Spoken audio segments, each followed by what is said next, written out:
The alien queen thought her husband was ordinary until she watched him fight. Part 1. The Quiet Consort.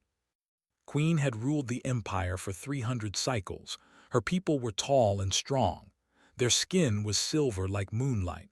They had 4 arms and eyes that glowed like dying stars. They had conquered 12 solar systems. They were hunters, warriors. They feared nothing. So when the Galactic Council forced her to marry a human for peace between their worlds, expected nothing special. His name was, he was 32 years old. Before coming to her world, he had been a simple history teacher in a city called On Earth. He was not tall. He was not strong. He smiled too much and bowed too often. He spent most of his days in the palace library, reading old poems and learning her language word by word. The queen's advisors did not like him. They whispered behind closed doors when they thought she could not hear. "The human is weak," said General Vox, her military commander. "His bones are thin. I could break his arm with 2 fingers. "He has no claws," said Minister, who managed the empire's affairs. "No fangs, no armor on his skin. What use is such a creature?" "The council has insulted us," said High Priest Dorn. "They send us their weakest species as a royal consort. It is a joke." Listened to all of this and said nothing. She could not disagree. Humans were listed as Category 7 in the galactic records. This meant they were barely worth noticing. They had only just learned to travel between stars. They had no natural weapons. Their skin was soft. Their senses were dull. They could not even see in the dark. Was everything the records said humans were? Soft, quiet, ordinary. But there was something about him that did not understand. He was kind. Not weak kind, not stupid kind. He was kind in a way that seemed chosen, like he had decided to be gentle and stuck with that decision no matter what. He remembered the names of every servant in the palace. He learned their birthdays and asked about their families. When the old cook burned her hand, was the first one there with medicine and soft words. When a young guard lost his father, sat with him for 3 hours and just listened. He never complained about anything. The food was strange to him, but he ate it with a smile. The gravity was heavier than Earth's, but he never mentioned the pain in his legs. The other nobles treated him like dirt beneath their feet, but he only bowed and moved on. One night could not sleep. The weight of her crown was heavy. Wars were brewing at the edge of her empire. Rebels were growing bold. She had too many enemies and not enough friends.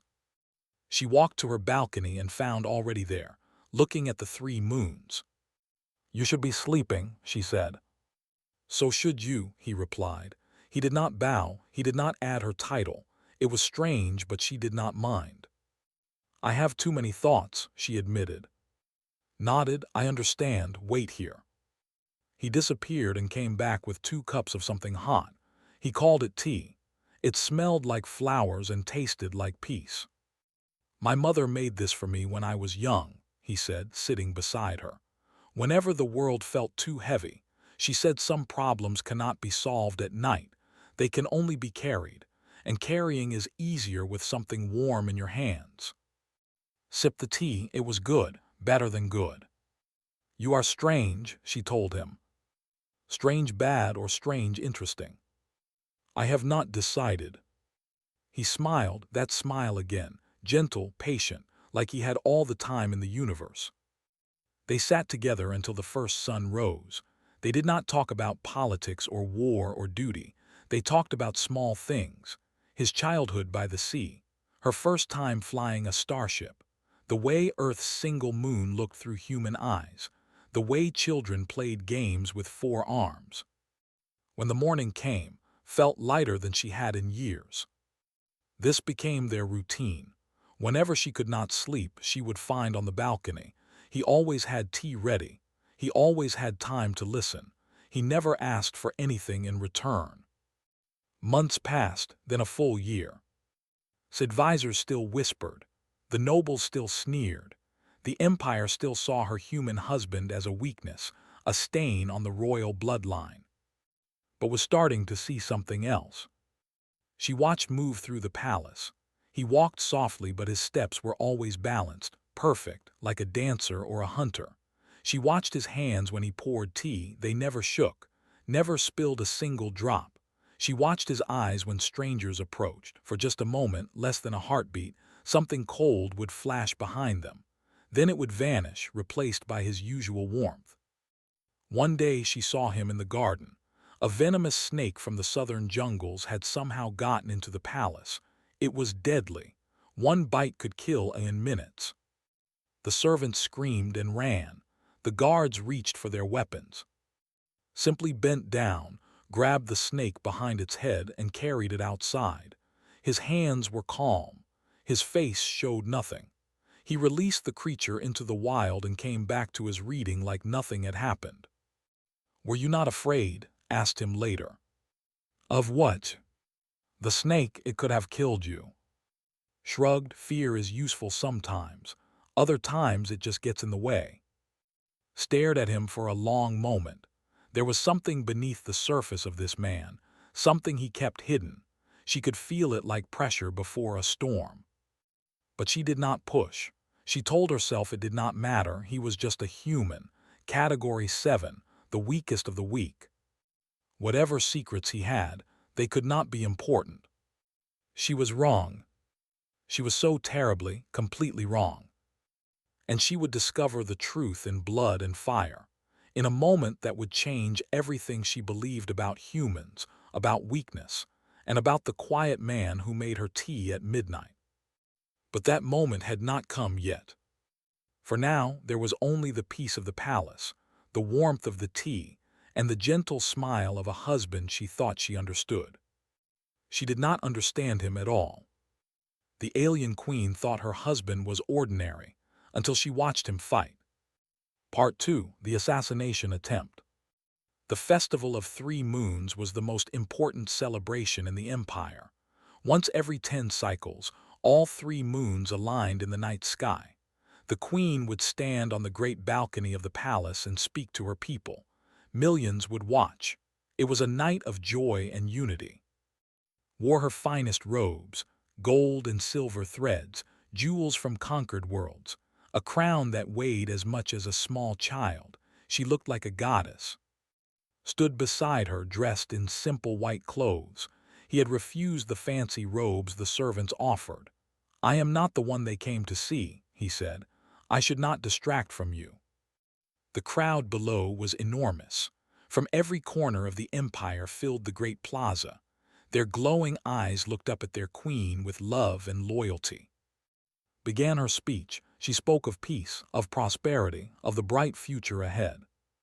She never finished. The first plasma bolt missed her head by inches. It burned a hole in the stone wall behind her. The sound was like thunder. Then everything became chaos. Screams filled the air. The crowd below scattered like water. More plasma bolts flew from the shadows. Saw her guards fall 1, 2, 5, 10. Blood sprayed across the white marble floor. Purple blood. Green blood from other species. So much blood. The attackers appeared from nowhere. 12 of them. They wore black armor and moved with terrible speed. Rebels realized, from one of the conquered worlds. They had somehow gotten past all the security. They had planned this for years. Her royal guards tried to form a wall around her, but the rebels were too fast, too well armed. They cut through the guards like a hot knife through butter. Bodies fell. More blood. General Vox went down with a hole in his chest. Minister died trying to shield with her body. In seconds, almost everyone was dead. Only 3 guards remained, and they were losing. Drew her ceremonial blade. It was more decoration than weapon, but it was all she had. If she was going to die tonight, she would die fighting. Then she remembered. She turned, expecting to see him hiding or running. That was what any sane person would do. That was what a weak Category 7 human should do. But was not hiding. He was standing perfectly still, watching the attackers approach. His face had changed. The gentle smile was gone. The warmth in his eyes had disappeared. There was nothing there now, nothing at all. His eyes were flat and empty like windows with the lights turned off. "Run!" screamed. "Get out of here!" He did not move. "Stay behind me." He had never called her just by her name before, always my queen or your majesty. The sound of it shocked her into silence. The first rebel reached them. He was 8 feet tall, with tusks like swords and arms thick as tree trunks. He swung a massive plasma blade at its head, screaming a war cry. Moved. Species could see fast things more clearly than most. Their eyes were designed for hunting. She saw everything that happened next in perfect detail, and she still almost missed it. Did not step back from the attack. He stepped forward, into it. His body twisted at the last moment and the blade passed through empty air. His hand grabbed the wrist and pulled. At the same time, his other hand struck the elbow. The joint broke with a sound like snapping wood. The own blade was suddenly in his hand. It moved once. The fell, his throat opened. 2 seconds, one dead. Was already moving. The second rebel fired a plasma pistol at point-blank range. Was not there. He had dropped low under the shot and come up behind the rebel. His hands found the rebel's head and twisted. The neck broke. The body dropped. 3 seconds, 2 dead. The third and fourth rebels attacked together. One high, one low. Caught the high attack, redirected it into the low attacker, and used the moment of confusion to drive his stolen blade through both of them. 5 seconds, 4 dead. The remaining rebels finally understood what was happening. They stopped attacking alone and formed a group. 8 of them, weapons raised, surrounding the small human. Stood in the center of their circle. He was breathing a little faster now. There was blood on his white clothes, none of it his. "Last chance," he said. His voice was calm, dead calm. "Leave now and live, stay and die." The rebels laughed, 8 against 1. The one was a small, soft human. The math was obvious. They attacked. Watched what happened next, and she would remember it for the rest of her very long life. Became a blur. He did not fight like the fought with strength and power and brute force. He fought like water, like wind. He was never where the attacks landed. He was always somewhere else, striking at weak points, using the rebels' own weapons against them. One rebel shot another by accident, had moved the first rebel's arm. 2 rebels stabbed each other, had pushed them together at the perfect moment. One rebel's armor failed, had found the weak spot and struck it with a single finger. 7 seconds total, 12 dead. Stood alone in a circle of bodies. His white clothes were now red and purple and green with alien blood. His breathing was slightly heavy. His hands were steady. He turned to look at. "Are you hurt?" She could not speak. Her mind would not work. This was not possible. Humans were weak. Everyone knew this. The galactic records said so. Science said so. History said so. But the 12 bodies on the ground said something else. His voice sharpened. "Are you hurt?" "No," she whispered. "I know I am fine." "Good." The emptiness in his eyes flickered, faded, and suddenly the man she knew was back. The gentle teacher, the poetry reader, the tea maker. He looked down at the blood on his hands and something like sadness crossed his face. "I'm sorry," he said quietly. "I was going to tell you, I just did not know how." "Tell me what?" Her voice was shaking. What did I just see?" Looked at her with those dark human eyes. They were warm again, tired, old in a way that had nothing to do with age. "I am what my people tried very hard to stop being," he said.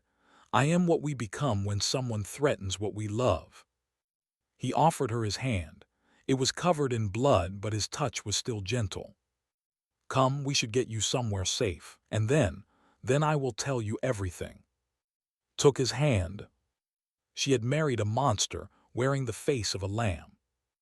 And somehow, impossibly, she was not afraid.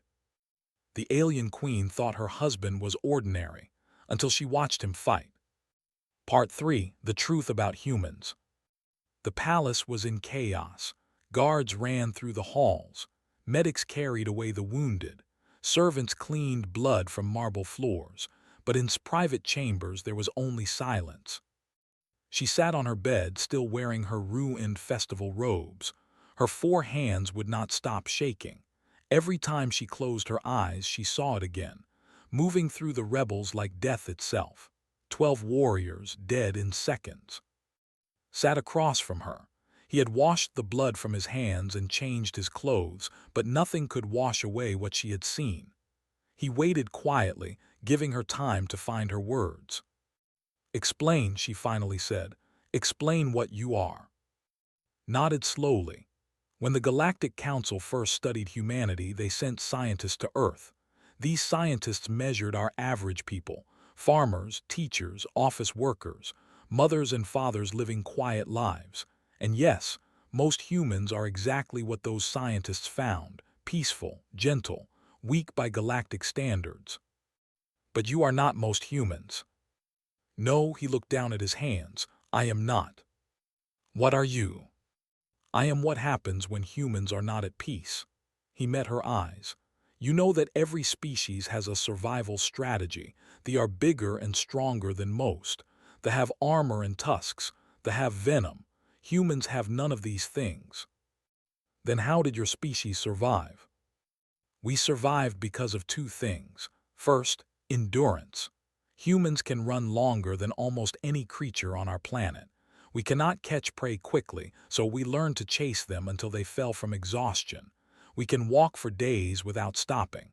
We can function on little sleep, little food, little water. We are hard to kill because we simply refuse to die. Thought of how it adapted to her world. The heavier gravity that should have crushed him. The strange food that should have made him sick. He had never complained. Not once. And the second thing was quiet for a moment. When humans are truly threatened, when someone we love is in danger, something happens in our brain. Fear turns off, pain turns off, hesitation turns off. Everything that makes us gentle goes away. We call it different names: battle rage, going cold, the red zone. It is an ancient part of us from before we learned to build cities and write poems. You felt nothing, whispered, remembering his empty eyes. When you killed those rebels, you felt nothing. I felt everything. I just put it somewhere else, like locking a room in your house. The feelings are still there, but I cannot reach them until the danger is gone. His voice became heavy. This is what humans do. We separate ourselves from ourselves. We become something else. And that something else does not know mercy, does not know fear, only knows how to end the threat. His mind was spinning. But you are a teacher. You read poetry. You make tea.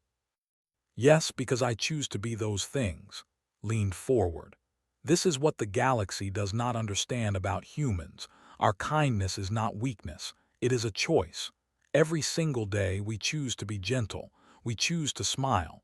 We choose to help instead of hurt, because we know what we are capable of. We have seen our own history. Your history. Humans have fought more wars than any species in the galaxy. We have killed more of our own kind than most species have total population. We invented 1,000 ways to destroy each other.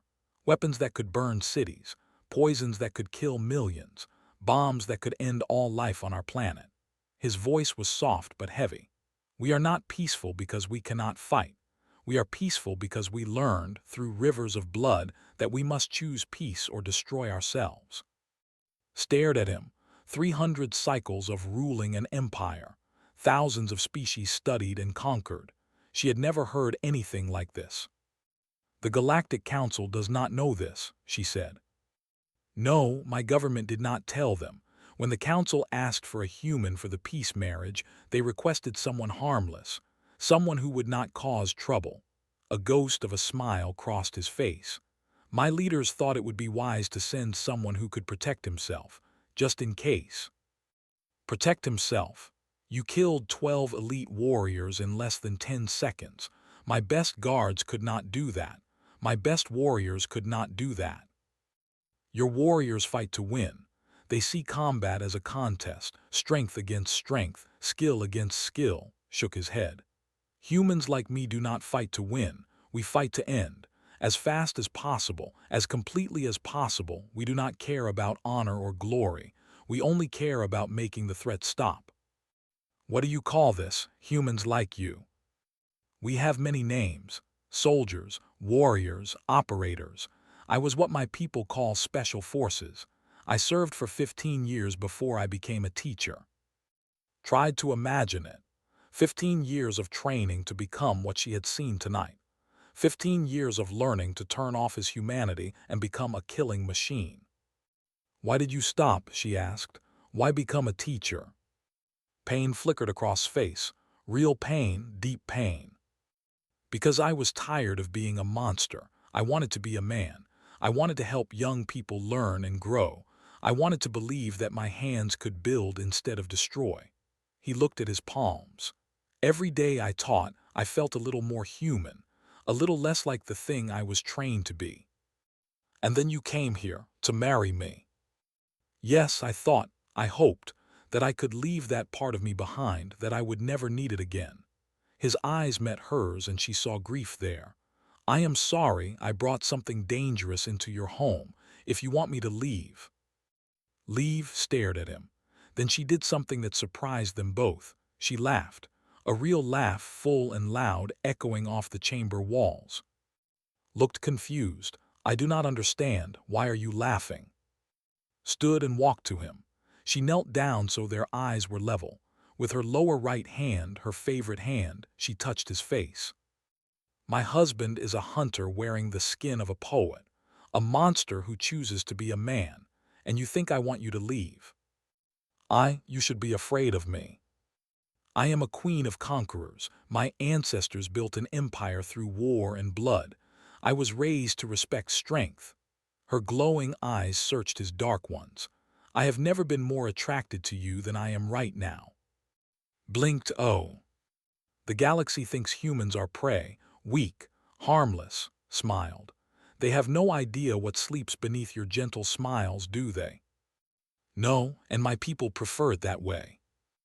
Good, she stood and offered him her hand. Then let them keep underestimating you. Let them think my human husband is ordinary. Took her hand and rose. And what will you do? I will do what I have always done. Rule my empire, protect my people, fight my enemies. She squeezed his hand. But now I will do it with a secret weapon by my side, a weapon that makes tea and reads poetry and kills like nothing the galaxy has ever seen. For the first time since the attack, smiled, a small smile, a tired smile, but real. I think I chose the right queen to marry. You did not choose me. The council chose us for each other. No, shook his head. I volunteered. When they asked for a human to marry the queen, I raised my hand. I had studied you, your speeches, your decisions, your mercy to conquered peoples. I knew you were different from other rulers. Felt something warm bloom in her chest. You wanted to marry me. I wanted to meet you. The marriage was a good excuse. She laughed again. Humans are strange creatures. Yes, he agreed. We are, but we are your strange creatures now. Earth and the Empire are bound by this marriage, and I swear to you, any enemy who threatens you will learn exactly how strange humans can be. The warmth in his chest grew stronger. She had married this man for politics, for peace between worlds. She was starting to think she might keep him for other reasons entirely. The alien queen thought her husband was ordinary, until she watched him fight. Part 4: The Warlord's Challenge. News travels fast in an empire. Within days, everyone had heard about the festival attack. The story spread from planet to planet, growing stranger with each telling. Some said the queen's human consort had killed 20 rebels. Others said 50. A few wild tailies claimed he moved faster than light itself and could not be touched by any weapon. The truth, 12 dead in seconds, was already strange enough. Most people did not believe the stories. Humans were weak. Everyone knew this. The tailies must be exaggerated. Palace propaganda. A lie to make the queen's strange marriage seem less embarrassing. warlord of the Northern Territories, was one of the doubters. Was 7 feet tall, even for a. His scales were dark red, the color of old blood. He had fought in 100 battles and won them all. The Northern Territories were the most dangerous part of the empire, full of monsters and rebels and harsh weather, and had tamed them through pure strength. He had opposed the human marriage from the very beginning. An alien in the royal bed is an insult to our blood, he had told the court. Especially such a pitiful creature, the queen shames us all. Now, hearing the wild stories about the festival, saw his opportunity. He gathered 500 of his best warriors and marched to the capital. He arrived at the palace gates with thunder in his eyes and challenge on his lips. I demand an audience with the queen. Received him in the throne room. She sat on her high seat, dressed in royal armor, stood beside her, wearing his usual simple clothes. He looked small next to the massive warlord. He looked like a child standing next to a mountain. Smiled when he saw the human, his tusks gleamed. So this is the mighty warrior who killed 12 rebels, laughed. He looks like a strong wind would break him. State your business, warlord, said coldly. I do not have time for insults. Very well, stepped forward. I invoke the right of contestation. By ancient law, any noble can challenge the worthiness of a royal consort. If the consort is found unworthy, the marriage is dissolved. Whispers filled the throne room. The right of contestation had not been invoked in 200 cycles. It was old law, almost forgotten, but it was still law. And how do you propose to test my husband's worthiness? Asked. Smile grew wider. Single combat to the death. If your human can defeat me, he proves his worth. If he cannot, the warlord shrugged his massive shoulders. Then the empire will be rid of this embarrassment. More whispers. Several nobles nodded in agreement. They had never accepted the human consort. This was their chance to remove him legally. His hands tightened on her throne. By law, she could not refuse on his behalf. The challenged party must speak for themselves. She turned to her husband, ready to find some way to protect him, some legal trick to avoid this. Stepped forward. I accept. The throne room went silent, even looked surprised. You accept, the warlord laughed again. Little human, do you understand what you are agreeing to? I have killed warriors twice your size. I have broken bones with my bare hands. You have no weapons, no armor, no. Tomorrow at dawn, said calmly, his voice cut through boasting like a knife through silk. I will meet you in the arena. Bring whatever weapons make you comfortable. I will bring none. His laughter died. You mock me. No, I am giving you every advantage I can. His dark eyes met the warlord's glowing ones. It will not matter, but I want you to know that you had every chance. When the end comes, you will not be able to say the fight was unfair. The silence in the throne room was absolute. No one had ever spoken to warlord like this. No one would dare. His red scales darkened with anger. You will regret those words, human. Tomorrow I will tear you apart piece by piece. I will make your death last for hours. You can try, smiled, that gentle, patient smile that knew so well. I recommend you say goodbye to your loved ones tonight, just in case. The warlord stormed out of the throne room. His 500 warriors followed. The doors slammed behind them with a boom that shook the walls. Immediately dismissed the court. When they were alone, she turned to with fire in her eyes. Are you insane? Is the strongest warrior in the Northern Territories.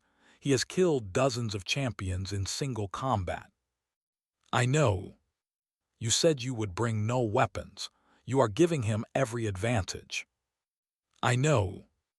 Grabbed his shoulders with all 4 hands. This is not like the festival. Those rebels were good, but is different. He has trained his entire life for exactly this kind of fight. He is not some assassin who underestimated you. He knows you might be dangerous. He will be ready. Looked at her calmly. Are you worried about me, my queen? Of course I am worried. You are my husband." Something softened in his eyes. He reached up and gently removed her hands from his shoulders. Then he held them in his own. "I need you to trust me. I have fought enemies like before. Bigger, stronger, better armed. They all made the same mistake." "What mistake?" "They thought size and strength were everything. They did not understand that combat is not about who is bigger. It is about who is more willing to do what must be done." His grip tightened on her hands. "Has won 100 battles because his enemies were afraid of him. Tomorrow he will face someone who is not afraid, someone who cannot be afraid, and he will discover that all his strength means nothing." Searched his face. You are certain you can win." "I am certain that we'll die tomorrow. Beyond that," shrugged. "There are no certainties in combat, but I have done this many times, more times than I like to remember, and I am still here." She wanted to believe him. She wanted to trust him, but the fear in her heart was too strong. "What if you are wrong? What if he kills you?" Pulled her close, his arms wrapped around her, small human arms, thin and soft compared to limbs. But there was strength in them, hidden strength. "Then I will die protecting your honor," he said quietly. "There are worse ways to end, and better reasons." That night found in their chambers. He was sitting on the floor with his eyes closed and his breathing slow. He looked peaceful, but there was something different about him. Something was changing beneath the surface. "What are you doing?" she asked. "Preparing." He did not open his eyes. "My people call it meditation. I am saying goodbye to the man I prefer to be." Saying goodbye. The teacher, the poet, the husband who makes tea. His voice was soft.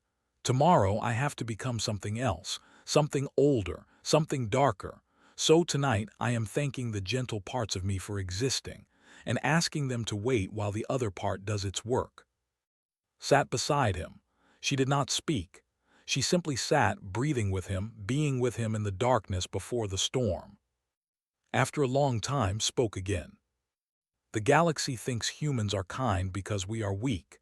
They do not understand. We are kind because we know what we are capable of. Our gentleness is not softness. It is a choice. A daily, deliberate choice to be peaceful in a universe that tried to make us violent." He finally opened his eyes. They were already changing. The warmth was fading. The emptiness was growing. "Tomorrow I stop choosing, just for a little while, just long enough to end this." Took his hand. She held it tight. "And after, will you come back to me, the real you?" His grip tightened on her fingers. "Always. No matter how far I go into the dark, I will always come back to you." She believed him. She had to believe him. Because tomorrow, she would watch her husband walk into an arena against a monster. And she was starting to understand that the real monster was not the one with tusks and scales. The alien queen thought her husband was ordinary, until she watched him fight. Part 5: The Monster and the Man. Dawn came slowly over the capital city. The 3 moons faded as the first sun rose. The air was cold and still, as if the world itself was holding its breath. The arena was full. 50,000 packed the ancient stone seats, nobles in fine robes, soldiers in armor, common people who had traveled for days just to see this moment. Everyone wanted to watch the human die. Sat in the royal box, high above the fighting floor. Her 4 hands gripped the arms of her throne.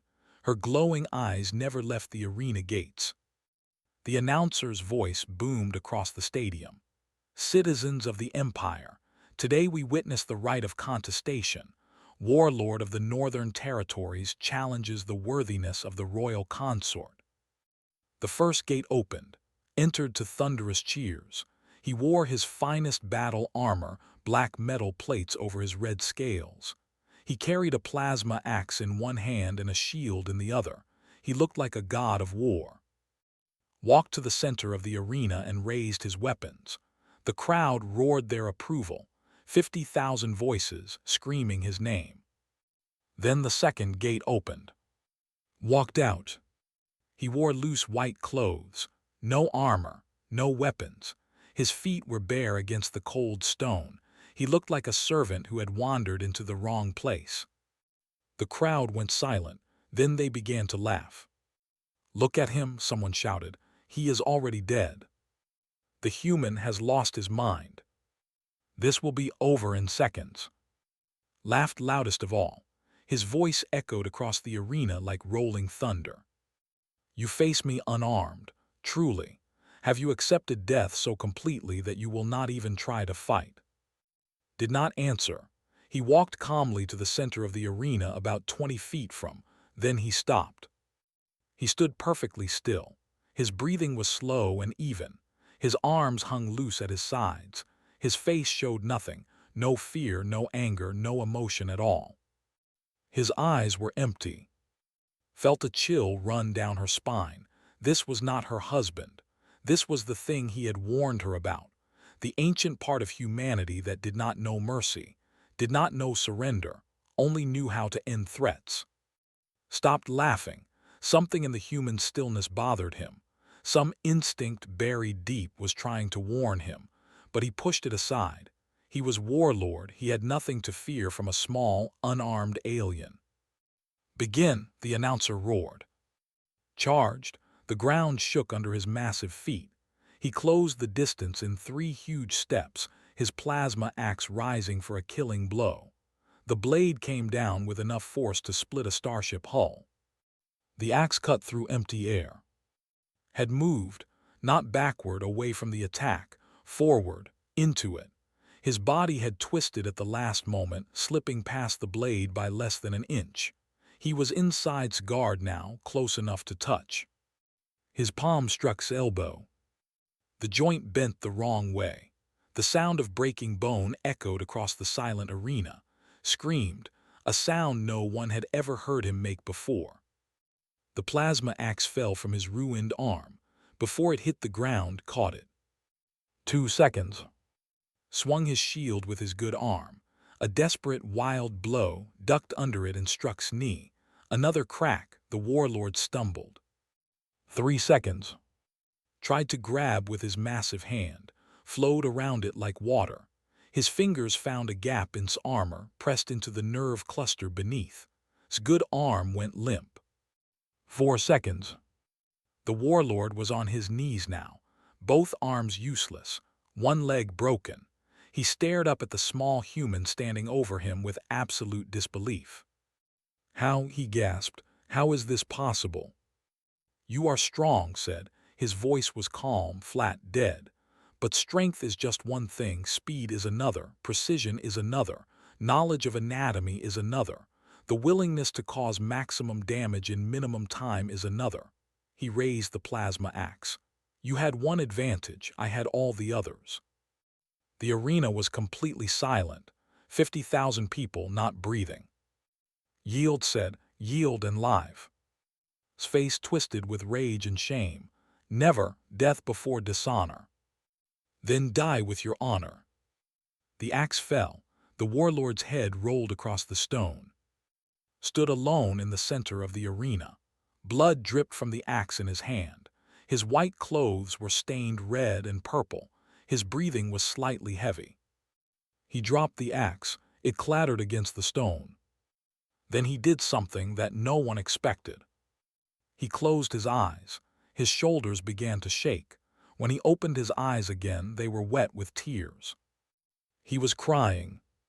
"I am sorry," he said quietly, not to the crowd, not to the dead warlord, just speaking to the air, to himself, to something invisible. "I am sorry it had to be this way." Understood what he had told her the night before, the gentle parts of him, waiting while the monster did its work. The monster was finished now. The man was coming back, and the man was grieving for what he had been forced to do. She rose from her throne. Her guards moved to stop her. "My queen, it may not be safe." She pushed past them.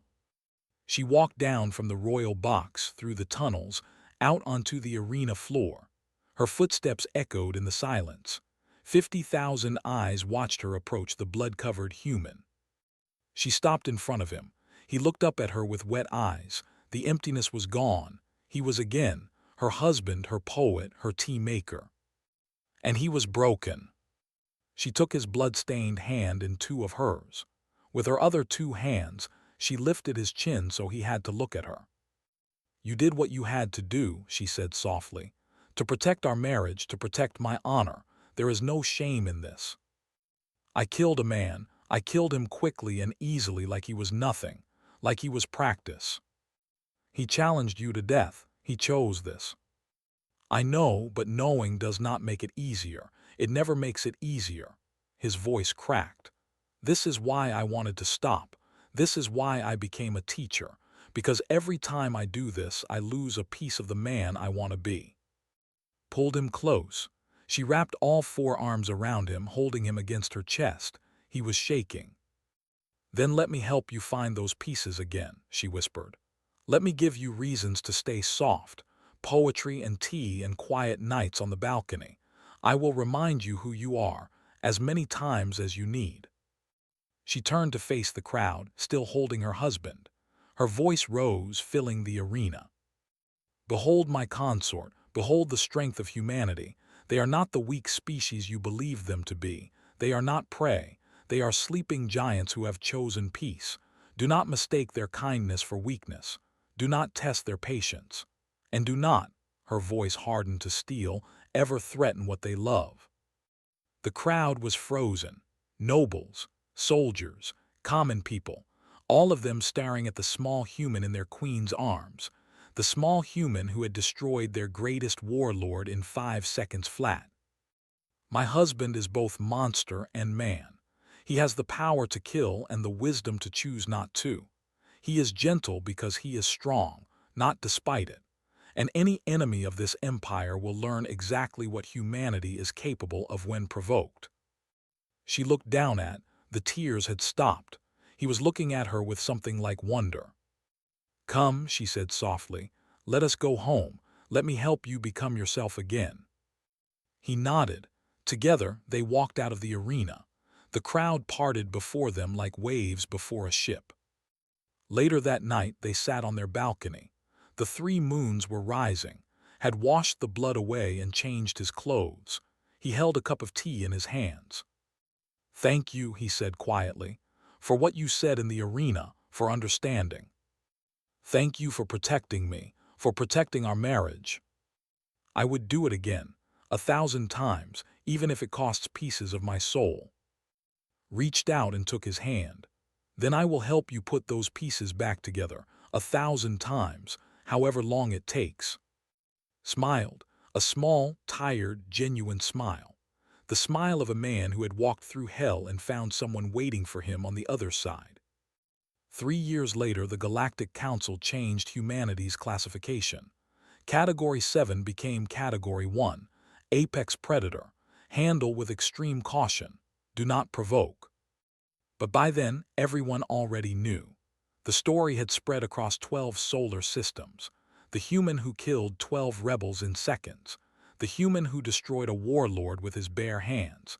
The species that smiled and bowed and made tea and could end armies when pushed too far.